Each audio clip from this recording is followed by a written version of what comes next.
사랑한다는 것과 믿는다는 것, 그 둘 사이에는 때로 예상치 못한 절벽이 놓여 있어요. 오늘 들려드릴 이야기의 주인공 박혜진은 평생을 그 절벽 위에서 살았던 사람이었죠. 청담동의 고즈넉한 저택에서 울려 퍼지는 찻잔 부딪히는 소리. 그 섬세한 울림 속에서 시작된 이 이야기는 많은 분들이 한 번쯤 경험해 보셨을 법한 가족 간의 미묘한 감정들로부터 출발합니다. 박혜진은 그날도 평소와 다름없이 오후 3시 거실에서 차를 마시고 있었습니다.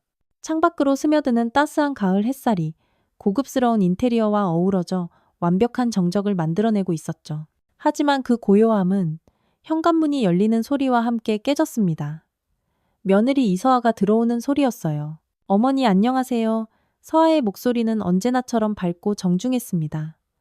그녀는 명품백을 소파 옆에 조심스럽게 내려놓으며 박혜진에게 다가왔죠. 오늘 백화점에서 어머니 드릴 선물을 하나 골라왔어요. 서아가 건넨 상자를 받아든 박혜진의 마음은 복잡했습니다.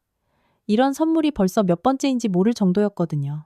고급스러운 포장지를 뜯어보니 프랑스산 차 세트가 들어있었어요. 평소 박혜진이 즐겨 마시는 브랜드였죠. 고마워 서아야. 네가 늘 이런 걸 어떻게 다 기억하니? 박혜진의 목소리에는 진심 어린 감탄이 담겨 있었습니다. 서아는 수줍은 미소를 지으며 답했죠. 어머니가 좋아하시는 걸 제가 모를 리 없잖아요. 그런데 도윤 오빠는 어디 계세요? 회사에서 늦는다더라. 요즘 프로젝트가 복잡하다나 뭐라나. 박혜진이 한숨을 쉬며 말했습니다. 사실 아들 도윤에 대한 걱정은 항상 그녀의 마음 한구석을 차지하고 있었어요. 너무 순하고 착하기만 한 아들이 과연 이 험한 세상에서 특히 재벌가의 뒤를 이어받아 제대로 해낼 수 있을지 늘 의문이었거든요. 서아는 박혜진의 표정을 살피더니 조심스럽게 물었습니다. 혹시 오빠 때문에 걱정이 많으신가요? 걱정이야 늘 있지. 하지만 네가 있어서 다행이야. 박혜진이 서아의 손을 가볍게 잡으며 말했죠. 도윤이는 사람은 좋지만 사업은 좀 다른 영역이잖니? 이때 서아의 눈빛이 잠깐 반짝였습니다. 아주 짧은 순간이었지만 뭔가 계산하는 듯한 빛이 스쳤죠. 하지만 금세 다시 평소의 온화한 표정으로 돌아왔어요. 어머니, 그런 말씀 마세요. 오빠도 충분히 훌륭하세요. 다만 시간이 조금 더 필요할 뿐이죠. 서아가 다정하게 말했습니다. 그날 저녁 세 사람이 함께한 식사 시간은 평화로웠습니다. 도윤은 회사 일에 대해 이야기했고 서아는 적절한 타이밍에 질문하며 대화를 이끌어갔죠. 박혜진은 그 모습을 바라보며 한 가지 생각이 떠올랐어요. 만약 서아가 도윤 대신 회사를 이끈다면 어떨까? 물론 그때까지만 해도 그건 그저 막연한 상상에 불과했습니다. 박혜진은 아직 서아의 진짜 모습을, 그 완벽한 겉모습 뒤에 숨겨진 야심을 전혀 눈치채지 못했거든요. 오히려 서아의 세심한 배려와 똑똑함에 감탄하며 이런 며느리를 둔 자신이 정말 운이 좋다고 생각했을 뿐이었어요. 그날 밤 침실에서 혼자 남은 박혜진은 창밖을 바라보며 생각에 잠겼습니다. 평생을 사람들을 의심하며 살아온 자신이었지만 서아만큼은 다르게 느껴졌어요. 정말로 가족 같은, 아니 어쩌면 딸보다도 더 소중한 존재로 여겨지기 시작했죠. 그 순간 박혜진은 몰랐습니다. 자신의 그 믿음이 곧 가장 날카로운 칼날이 되어 자신을 찌르게 될 것이라는 사실을요. 며칠 후 박혜진은 오랜 계획을 실행에 옮기기로 결심했습니다. 사실 그녀는 서아를 처음 만났을 때부터 지켜봐 왔어요. 겉으로는 완벽해 보이는 사람일수록 더 신중하게 판단해야 한다는 것을 평생의 경험으로 배워왔거든요. 하지만 이번에는 달랐습니다. 서아에 대한 믿음이 커질수록 동시에 그 믿음을 확인하고 싶은 마음도 함께 자라났죠. 박혜진은 신뢰할 만한 지인들과의 투자 실패를 연출했습니다. 물론 실제로는 아무런 문제가 없었지만 서류상으로는 상당한 손실이 난 것처럼 꾸몄어요. 여러 금융기관에 있던 개인 자산들을 일시적으로 동결시키는 복잡한 작업이었죠. 평생을 재계에서 살아온 그녀에게는 그리 어려운 일이 아니었습니다. 그리고는 며느리를 불렀어요. 서아야, 잠깐 이야기 좀 할까? 박혜진의 목소리에는 평소와 다른 무게감이 실려 있었습니다. 서아는 뜨개질을 하던 손을 멈추고 고개를 들었어요. 네, 어머니, 무슨 일이세요? 사실 좀 난처한 일이 생겼어. 박혜진이 한숨을 쉬며 시작했습니다. 친구들과 함께한 투자가 완전히 망해버렸거든. 개인 자산이 전부 묶여서. 서아의 표정이 순간 굳어졌습니다. 뜨개질 바늘을 든 손이 미세하게 떨렸죠. 어머니, 설마 심각한 상황인가요? 서아의 목소리에는 걱정이 가득했어요. 하지만 박혜진은 그 걱정 속에 섞인 다른 감정도 놓치지 않았습니다. 10억 정도만 급하게 빌릴 수 있을까? 물론 이자도 제대로 쳐서 갚을 테고, 박혜진이 조심스럽게 말했어요. 그 순간 서아의 얼굴에 복잡한 감정들이 스쳐 지나갔습니다. 놀람, 당황, 그리고 계산. 아주 짧은 시간이었지만 박혜진의 예리한 눈은 그 모든 변화를 포착했어요. 어머니가 왜 그런 말씀을 하세요? 서아가 급하게 말했습니다. 우리 가족인데 당연히 도와드려야죠. 하지만 그 대답이 나오기까지 걸린 시간? 단 3초. 그 3초가 박혜진에게는 영원처럼 느껴졌어요. 완벽했던 며느리가 처음으로 보인 망설임이었거든요. 정말 괜찮겠니? 큰돈인데. 박혜진이 다시 물었습니다. 물론이에요. 내일 바로 준비해 드릴게요. 서아가 미소를 지으며 답했죠. 하지만 그 미소는 예전과 달랐어요. 어딘가 억지스럽고 계산적인 느낌이 들었습니다. 그날 밤 박혜진은 잠들지 못했습니다. 침대에 누워 천장을 바라보며 서아의 그 3초를 되새겼어요. 망설임이라는 단어가 머릿속을 떠나지 않았죠. 물론 10억이라는 돈이 결코 작은 금액이 아니라는 것은 알았습니다. 누구든 놀랄 만한 액수였죠. 하지만 정말 가족이라고 생각한다면, 정말 어머니를 사랑한다면 그런 망설임이 있을까요? 다음 날 오후 서아는 약속대로 돈을 준비해 왔습니다. 현금이 아닌 수표 형태였지만 확실히 10억이었어요. 어머니, 이걸로 문제 없으시죠? 서아가 수표를 건네며 물었습니다. 고마워, 정말 고마워. 박혜진이 수표를 받으며 말했어요. 하지만 동시에 다른 생각도 들었죠. 이 돈이 어디서 나온 걸까? 사실 박혜진은 이미 알고 있었습니다. 서아와 도윤의 개인 계좌, 투자 현황 모든 것을요. 그들이 가진 유동 자산으로는 10억을 당장 마련하기 어렵다는 것도 말이에요. 그렇다면 서아는 어떻게 이 돈을 준비했을까요? 그날 저녁, 박혜진은 은밀하게 조사를 시작했습니다. 수십 년간 쌓아온 인맥을 통해 서아의 금융거래 내역을 파악해보기로 한 거예요. 물론 이런 행동이 며느리에 대한 불신을 의미한다는 것을 알았습니다. 하지만 그 3초의 망설임이 그녀를 계속 괴롭혔거든요. 조사 결과는 이틀 후에 나왔습니다. 서아는 회사 계좌에서 돈을 임시로 빼낸 것이었어요. 물론 불법은 아니었지만 그렇다고 완전히 합법적인 방법도 아니었죠. 회사 운영 자금을 개인적으로 사용한 것이었거든요. 박혜진은 그 순간 두 가지 상반된 감정을 느꼈습니다. 한편으로는 서아가 자신을 위해 그런 위험을 감수했다는 것에 감동했어요. 다른 한편으로는 그 방법이 옳지 않다는 불안감도 들었죠. 하지만 더 중요한 것은 다른 사실이었습니다. 서아가 회사 계좌에 그렇게 쉽게 접근할 수 있다는 것, 그리고 그런 큰 금액을 아무도 모르게 움직일 수 있다는 것이었어요. 이것은 단순히 며느리의 위치를 넘어선 권한이었습니다.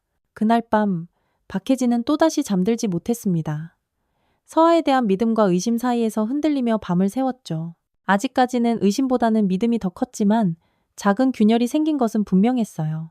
그리고 그 균열은 곧 더 큰 폭풍의 전조가 될 것이었습니다. 일주일 후 박혜진은 마음의 결정을 내렸습니다.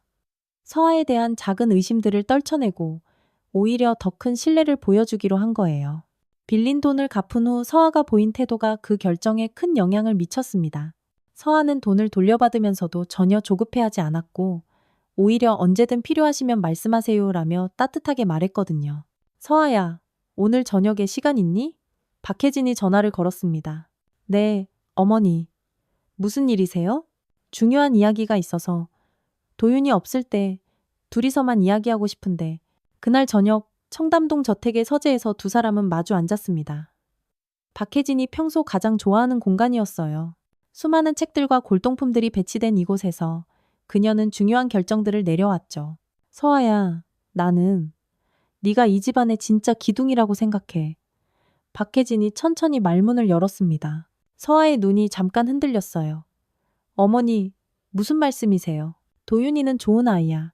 착하고 성실하고 누구에게나 사랑받는 아들이지. 하지만 박혜진이 잠시 말을 멈췄습니다. 경영은 다른 영역이야. 사업은 때로 냉정해야 하고 빠른 판단력이 필요한데 도윤이에게는 그런 면이 부족해. 서아는 조심스럽게 대답했어요.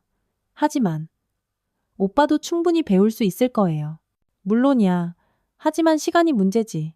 박혜진의 목소리에 진정성이 담겨 있었습니다. 나도 이제 젊지 않아. 그리고 이 빠르게 변하는 시대에 회사가 뒤처질 수는 없거든. 서아는 박혜진의 말을 가만히 들으며 무언가를 생각하고 있는 듯 했어요. 이진우 이병은 잠깐 황철민 상사를 바라보더니 이내 용기를 내어 말했습니다. 민준이는 맞았습니다. 황 상사한테요. 면회실이 순간 정적에 휩싸였습니다. 다른 면회객들도 모두 숨을 죽이고 상황을 지켜보고 있었습니다. 언제요? 한지수가 차분하게 물었습니다. 사흘 전 저녁이었습니다. 민준이가 부당한 일에 항의했는데 이진우 당장 입 닥치지 못해. 황철민 상사가 버럭 소리쳤습니다. 하지만 이진우는 멈추지 않았습니다. 황 상사가 후임들한테 개인적인 심부름을 시키는 걸 민준이가 말렸거든요. 그랬더니 황 상사가 화를 내면서 그만해! 황철민이 이진우에게 다가가려 했지만 한지수가 앞을 막아섰습니다. 계속 말하세요. 한지수의 목소리는 단호했습니다. 그 순간 서재 안에는 완전한 정적이 흘렀습니다. 지우의 얼굴에는 놀람, 당황, 그리고 다른 복잡한 감정들이 스쳐 지나갔어요. 어머니, 그게 무슨... 서아가 떨리는 목소리로 말했습니다. 진심이야. 네가 가진 능력, 판단력, 그리고 무엇보다 이 가족에 대한 사랑을 보면 네가 적임자라는 확신이 들어. 박혜진이 서아의 손을 잡으며 말했죠. 서아의 눈에 눈물이 고였습니다. 어머니, 저는 그런 큰 책임을 질 자격이 있을지. 자격은 내가 판단하는 거야.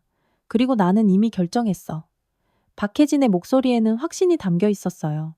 물론 도윤이와도 이야기해야겠지만 아마 이해해 줄 거야. 그 아이도 내 능력을 누구보다 잘 알고 있으니까. 서아는 한동안 말을 하지 못했습니다. 그리고 나서 천천히 고개를 끄덕였어요. 어머니께서 그렇게 믿어주신다면 최선을 다하겠습니다.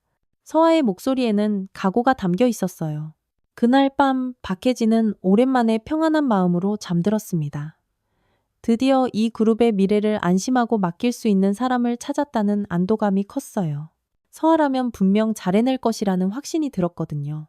하지만 같은 시간 다른 곳에서는 전혀 다른 일들이 벌어지고 있었습니다. 서아는 집으로 돌아가는 차 안에서 누군가에게 전화를 걸었어요. 계획보다 빨라졌어. 생각보다 쉽게 넘어오네. 서아의 목소리는 박혜진 앞에서와는 완전히 달랐습니다. 차갑고 계산적이었죠. 전화 너머에서 남자 목소리가 들렸어요. 그럼 이제 시작하는 건가? 아니, 아직 좀 더 기다려야 해. 완전히 확신을 갖게 만들어야지. 그래야 나중에 변명의 여지가 없어지거든. 서아가 냉정하게 답했습니다. 조심해. 박혜진은 생각보다 예리한 사람이야. 알아. 하지만 이미 내 손 안에 들어왔어. 이제 시간 문제일 뿐이야. 서아의 입꼬리에 차가운 미소가 번졌어요. 그날 밤 같은 하늘 아래에서 두 사람은 전혀 다른 꿈을 꾸었습니다. 박혜진은 안정된 미래에 대한 희망을, 서아는 권력에 대한 야망을 품고 잠들었죠. 아직 폭풍이 오기 전에 고요한 밤이었습니다. 그로부터 열흘 후 평온했던 일상에 균열이 생기기 시작했습니다. 그날은 평소와 다름없는 화요일 아침이었어요. 박혜진은 늘 그랬듯 아침 7시에 일어나 뉴스를 보며 차를 마시고 있었죠. 하지만 그날의 뉴스는 달랐습니다. 장그룹 내부 고발 제보가 접수되었다고 검찰이 발표했습니다. 앵커의 목소리가 거실에 울려 퍼졌어요. 박혜진의 손이 떨렸습니다. 찻잔이 바닥에 떨어져 산산조각 났지만 그녀는 그것조차 신경 쓰지 못했어요. 화면에는 장그룹 본사 건물이 크게 비치고 있었고 기자들이 몰려있는 모습이 보였습니다. 구체적인 고발 내용은 회계 조작, 배임, 그리고 탈세 혐의로 알려졌으며 특히 경영진의 사적 유용이 포함된 것으로 전해집니다. 박혜진은 급하게 전화기를 집어들었어요. 회사 법무팀에 먼저 연락을 했죠. 지금 상황이 어떻게 되는 거야? 그녀의 목소리에는 당황함이 가득했습니다. 회장님, 아직 정확한 내용은 파악 중입니다. 하지만 제보 내용이 상당히 구체적이어서. 법무팀장의 목소리도 떨리고 있었어요. 구체적이라는 게 무슨 뜻이야? 내부 사정을 아주 잘 아는 사람의 제보인 것 같습니다. 회계 처리 과정, 자금 흐름, 심지어 회의록 내용까지요. 박혜진은 전화를 끊고 멍하니 앉아 있었습니다. 내부에 누군가가 배신했다는 것이 확실했어요. 하지만 누가? 그리고 왜? 그때 현관문이 열리는 소리가 들렸습니다. 서아와 도윤이 함께 들어오고 있었어요. 어머니! 도윤이 다급하게 뛰어들어왔습니다. 뉴스 보셨어요? 봤어. 박혜진의 목소리는 힘이 없었어요. 서아는 조용히 박혜진 곁에 앉으며 말했습니다. 어머니, 너무 걱정하지 마세요. 억울한 일이라면 분명 해결될 거예요. 하지만 박혜진은 서아의 그 말에서 묘한 느낌을 받았어요. 뭔가 어색했습니다. 진심으로 걱정하는 것 같으면서도 동시에 너무 침착한 것 같았거든요.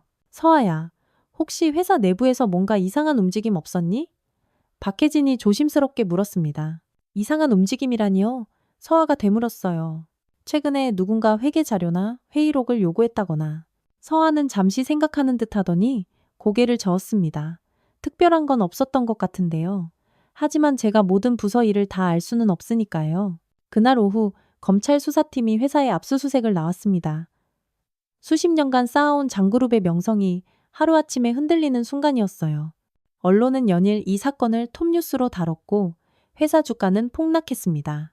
박혜진은 그날 밤 서재에 혼자 앉아 생각에 잠겼어요. 누가 내부 고발을 했을까? 회사 내부 사정을 그렇게 상세히 아는 사람은 많지 않았습니다.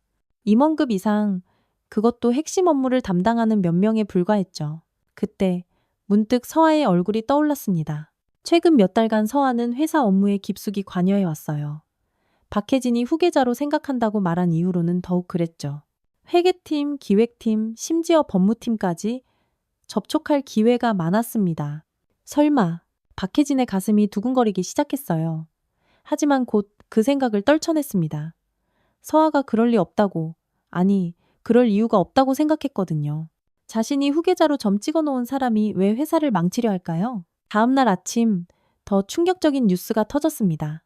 내부 고발자가 추가 자료를 제출했다는 것이었어요. 이번에는 박혜진 개인의 자금 관리 내역까지 포함되어 있었습니다. 이건 누군가 계획적으로 준비한 거야. 박혜진이 혼잣말로 중얼거렸어요. 그리고 그 순간 모든 퍼즐 조각들이 맞춰지기 시작했습니다.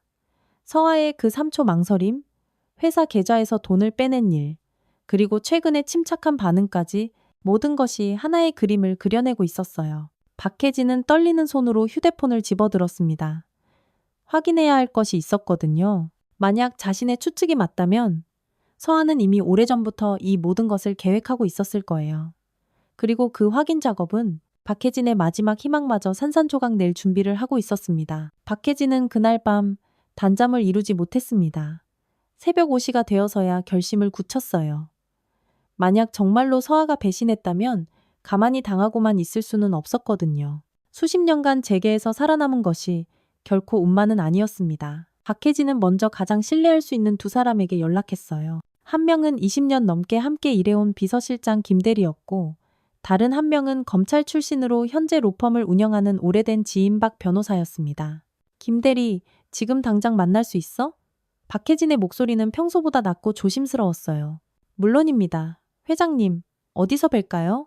청담동 집 근처 카페로 와. 그리고 아무에게도 말하지 마. 1시간 후 세 사람은 한적한 카페 구석자리에 모였습니다. 박혜진은 자신의 의심을 조심스럽게 털어놓았어요. 박 변호사, 만약 내 추측이 맞다면 우리가 할 수 있는 일이 있을까? 박 변호사는 잠시 생각하더니 대답했습니다. 증거가 있다면 충분히 반격할 수 있습니다. 하지만 확실한 증거가 필요해요. 김대리, 서아가 최근 몇 달간 접촉한 사람들, 받은 자료들, 모든 것을 조사해 볼 수 있어? 김대리가 고개를 끄덕였어요.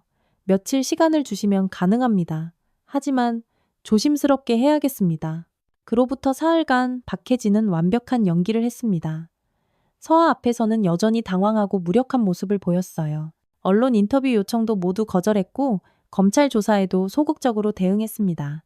마치 정말로 속수무책인 것처럼 보이게 만들었죠. 하지만 뒤에서는 치밀하게 준비하고 있었어요.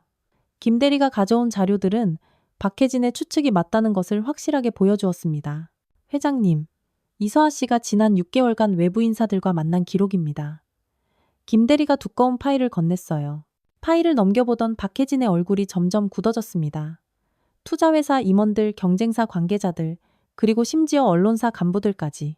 서아는 체계적으로 자신만의 네트워크를 구축하고 있었던 거예요. 더 있습니다. 김 대리가 또 다른 자료를 꺼냈어요.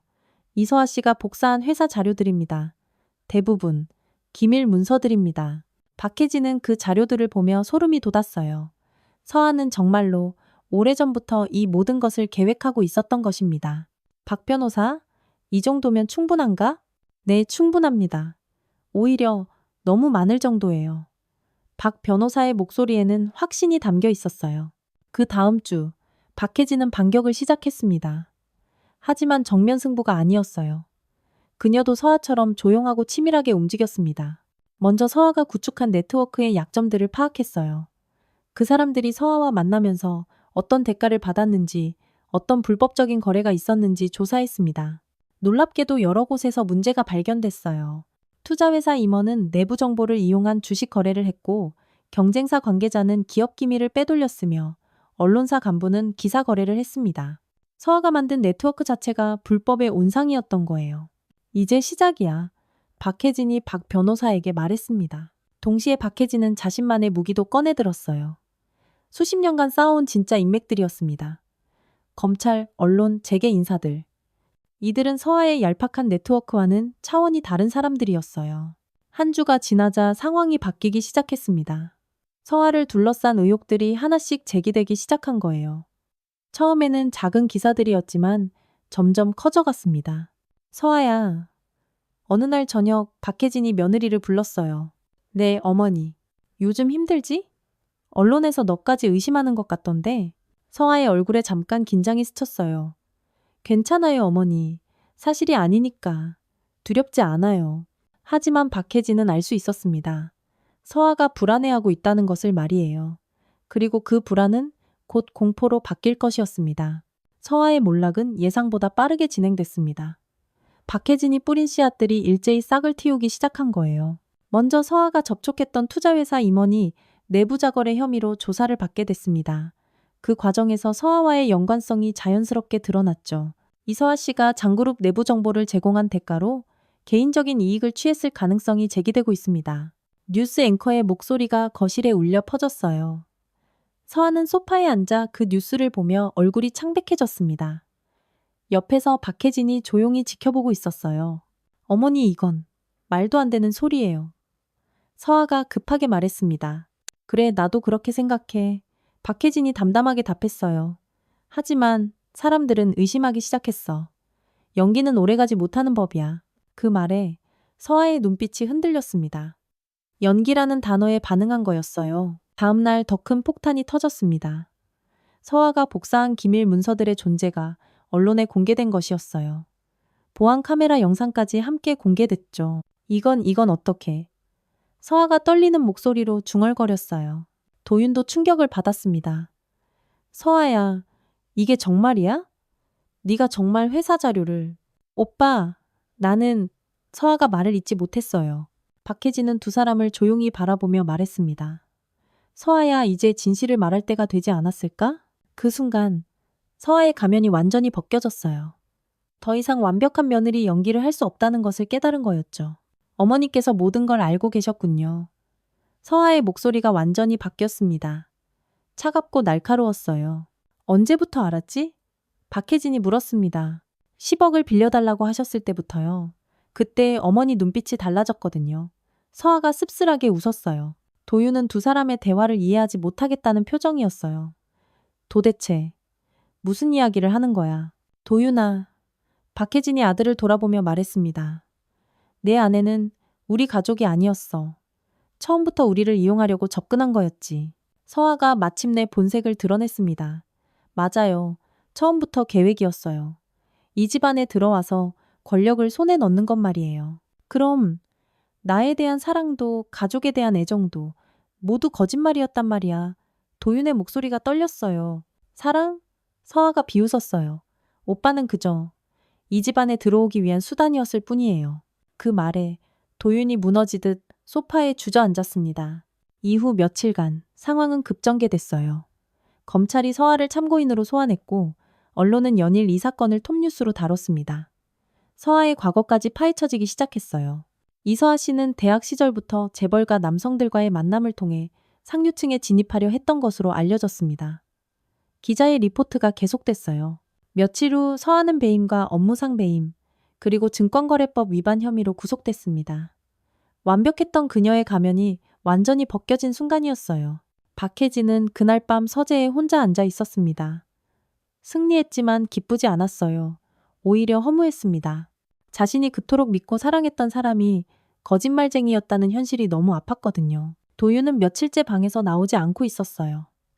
배신당했다는 충격보다는 자신이 모든 걸 몰랐다는 자책감이 더 컸을 거예요. 결국 아무도 믿을 수 없다는 걸 다시 배웠군. 박혜진은 혼자 중얼거렸습니다. 창밖으로는 비가 내리고 있었어요. 마치 이 집안의 슬픔을 씻어내려는 것 같았죠. 하지만 마음의 상처는 그렇게 쉽게 지워지지 않을 것 같았습니다. 서아의 재판이 시작된 지 한 달 후 모든 법적 절차가 마무리됐습니다. 서아는 3년의 실형을 선고받았고 장그룹은 혐의에서 완전히 벗어났어요. 언론들은 이제 박혜진을 복수에 성공한 여왕이라고 부르기 시작했습니다. 하지만 박혜진 자신은 전혀 여왕 같은 기분이 아니었어요. 승리의 쾌감 대신 깊은 공허함만이 남아있었거든요. 어머니, 이제 정말 끝난 건가요? 도윤이 조심스럽게 물었습니다. 한 달 넘게 방에 틀어박혀 있던 그가 처음으로 제대로 된 말을 건넨 거였어요. 끝났어. 박혜진은 간단히 답했습니다. 그럼 이제 어떻게 되는 거예요? 회사는? 박혜진은 창밖을 바라보며 말했어요. 나는 이제 손을 떼려고 해. 뭐라고요? 도윤이 놀라서 물었습니다. 명예회장직도 내려놓고 경영에서도 완전히 물러날 거야. 이제 네가 해야 할 때가 됐어.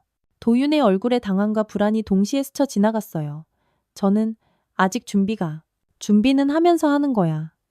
나도 처음엔 준비가 안 돼 있었어. 박혜진의 목소리에는 피로가 가득했습니다. 다음 주, 박혜진은 공식적으로 모든 직책에서 물러날 것이라고 발표했어요. 언론들은 또 한 번 떠들썩했지만 그녀는 더 이상 신경 쓰지 않았습니다. 박혜진 전 회장의 화려한 복수극이 막을 내리며 이제 새로운 시대가 열릴 것으로 보입니다. 뉴스 앵커가 말했어요. 하지만 박혜진은 그 뉴스를 보지 않았습니다. 대신 혼자 산책을 나갔어요. 청담동 골목길을 천천히 걸으며 지난 일들을 되돌아봤죠. 복수라고 사람들이 말했지만 정말 복수였을까요? 박혜진은 그렇게 생각하지 않았어요. 자신은 단지 진실을 밝혔을 뿐이었거든요. 서아가 저지른 잘못을 세상에 알렸을 뿐이었습니다. 그렇다면 왜 이렇게 허무할까요? 왜 승리의 기쁨 대신 깊은 슬픔만 남았을까요? 답은 간단했어요. 박혜진이 원했던 것은 복수가 아니었거든요. 그녀가 진짜 원했던 것은 진정한 가족이었어요. 믿을 수 있는 사람, 사랑할 수 있는 사람이었습니다. 집으로 돌아가는 길에 박혜진은 한 카페에 들렀어요. 창가 자리에 앉아 커피를 마시며 거리를 바라봤습니다. 평범한 사람들이 평범한 일상을 살아가고 있었어요. 나도 저런 평범한 삶을 살 수 있었을까? 박혜진이 생각했습니다. 만약 재벌가에 태어나지 않았다면 평범한 가정에서 평범한 사랑을 하며 살 수 있었을까? 하지만 이제 와서 그런 생각을 해봐야 소용없었어요. 이미 늦었으니까요. 카페에서 나온 박혜진은 다시 집으로 향했습니다. 큰 저택이 보이자 또 다른 생각이 들었어요. 이 집에서 나는 정말 행복했던 적이 있었을까? 서아가 있을 때 잠깐 느꼈던 가족의 따뜻함이 떠올랐어요. 비록 거짓이었지만 그 순간만큼은 진짜 행복했었습니다. 결국 거짓된 행복이라도 행복은 행복이었구나. 박혜진이 혼잣말로 중얼거렸습니다. 그날 밤 박혜진은 오랜만에 일찍 잠자리에 들었어요. 더 이상 싸울 이유도 지킬 것도 없다고 느꼈거든요. 이제 정말로 모든 것이 끝났다는 생각이 들었습니다. 하지만 아직 한 가지 남은 일이 있었어요. 마지막으로 확인하고 싶은 것이 하나 있었거든요. 그것은 다음 날 아침에 할 일이었습니다. 마지막 날 아침, 박혜진은 평소보다 일찍 일어났습니다. 커피 한 잔을 들고 서재로 향했어요. 그곳에는 오래된 비디오 플레이어와 모니터가 있었거든요. 예전의 가족 영상들을 보기 위해 설치해 둔 것이었습니다. 박혜진은 서랍 깊숙한 곳에서 먼지가 쌓인 비디오 테이프 하나를 꺼냈어요. 라벨에는 서아 첫 방문이라고 적혀 있었습니다. 2년 전 도윤이 서아를 처음 집에 데려왔던 날을 녹화한 것이었죠. 테이프를 플레이어에 넣고 재생 버튼을 눌렀습니다. 화면이 깜빡이다가 서서히 영상이 나타났어요. 어머니, 소개해드릴게요. 제 여자친구, 이서아예요. 젊은 도윤의 목소리가 들렸습니다. 화면 속 서아는 정말 아름다웠어요. 수줍은 미소를 지으며 정중하게 인사하는 모습이 완벽했습니다. 안녕하세요, 어머님. 도윤 오빠한테 말씀 많이 들었어요. 뵙게 되어 영광입니다. 서아의 목소리는 떨리고 있었어요. 어머, 정말 예쁜 아이네. 도윤이가 자랑만 하더니 정말 그렇구나. 화면 속 박혜진도 웃고 있었습니다. 그날의 서아는 정말로 긴장한 것 같았어요. 차를 마실 때도 조심스러웠고 말할 때도 신중했습니다. 마치 정말로 사랑하는 남자친구의 어머니에게 좋은 인상을 주려고 노력하는 평범한 여자 같았죠. 어머님, 제가 요리를 좀 배웠는데 언제 한번 해드릴까요? 서아가 수줍게 말했어요. 그래? 그럼 다음에 올 때 부탁해볼까? 박혜진이 대답했습니다. 네, 꼭 맛있게 해드릴게요. 서아의 얼굴이 환하게 밝아졌어요. 영상을 보던 박혜진의 눈에 눈물이 맺혔습니다. 그때의 서아는 정말 순수해 보였거든요. 혹시 처음에는 진심이었던 걸까요? 혹시 어느 순간부터 변한 걸까요? 영상은 계속됐어요. 도윤과 서아가 함께 웃는 모습, 박혜진과 서아가 나란히 앉아 이야기하는 모습들이 이어졌습니다. 어머님, 도윤 오빠는 정말 좋은 사람이에요. 저한테 너무 잘해주셔서. 서아가 말하다가 목이 메어 말을 잇지 못했어요. 우리 도윤이가 너를 많이 사랑하나 보구나. 박혜진이 서아의 손을 잡으며 말했습니다. 저도 정말 사랑해요. 서아의 눈에 진짜 눈물이 맺혀 있었어요. 그 순간의 눈물은 진짜였을까요? 아니면 그것마저 연기였을까요? 박혜진은 알 수 없었어요. 영상이 끝나갈 무렵 세 사람이 함께 저녁을 먹는 장면이 나왔습니다. 정말 평범한 가족 같았어요. 웃고 떠들고 서로를 걱정하는 모습들이었습니다. 어머니, 저희 곧 결혼하려고 해요. 도윤이 조심스럽게 말했어요. 정말? 축하해. 박혜진이 기뻐하며 두 사람을 번갈아 보았습니다. 어머니께서 허락해 주시면 서아가 고개를 숙이며 말했어요. 물론이지. 우리 도윤이가 이렇게 좋은 사람을 만나다니 정말 기뻐. 박혜진의 목소리에는 진심 어린 기쁨이 담겨 있었어요. 그때 화면 속 서아가 박혜진을 바라보며 말했습니다. 어머니, 앞으로 진짜 딸처럼 잘할게요. 어머니를 실망시키는 일은 절대 없을 거예요. 영상이 끝났습니다. 화면이 검게 변하고 서재는 다시 고요해졌어요. 박혜진은 한동안 그 자리에 앉아 있었습니다. 서아의 마지막 말이 계속 귓가에 맴돌았어요. 어머니를 실망시키는 일은 절대 없을 거예요. 하지만 결국 가장 크게 실망시켰죠. 아니, 실망을 넘어 배신했습니다. 박혜진은 천천히 일어나 비디오를 꺼냈어요. 그리고 조용히 서재를 나섰습니다. 더 이상 과거에 매달려 있을 이유가 없었거든요. 거실을 지나면서 박혜진은 잠시 멈춰섰어요. 서아가 마지막으로 앉았던 소파를 바라봤습니다. 그리고 작은 한숨을 쉬었어요. 결국 사람은 혼자인가 봐. 박혜진이 혼잣말로 중얼거렸습니다. 그리고 현관문을 열고 밖으로 나갔어요. 어디로 갈지는 정하지 않았지만 일단 이 집을 떠나고 싶었습니다. 너무 많은 기억들이 남아있는 곳이었거든요. 문을 닫으며 박혜진은 마지막으로 집을 돌아봤어요. 그리고 조용히 걸음을 옮겼습니다. 아무런 말도 아무런 감정 표현도 없이 끝내 아무도 믿을 수 없다는 것을 다시 한번 배운 듯이. 이것으로 박혜진의 이야기가 끝났습니다. 믿음과 배신, 사랑과 야망이 얽힌 한 재벌가의 비극이었죠. 때로는 우리가 가장 소중하게 여기는 것들이 가장 깊은 상처를 주기도 합니다. 하지만 그럼에도 불구하고 사람은 또다시 믿고 또다시 사랑하며 살아가는 것일까요? 그것은 각자가 답해야 할 질문인 것 같습니다.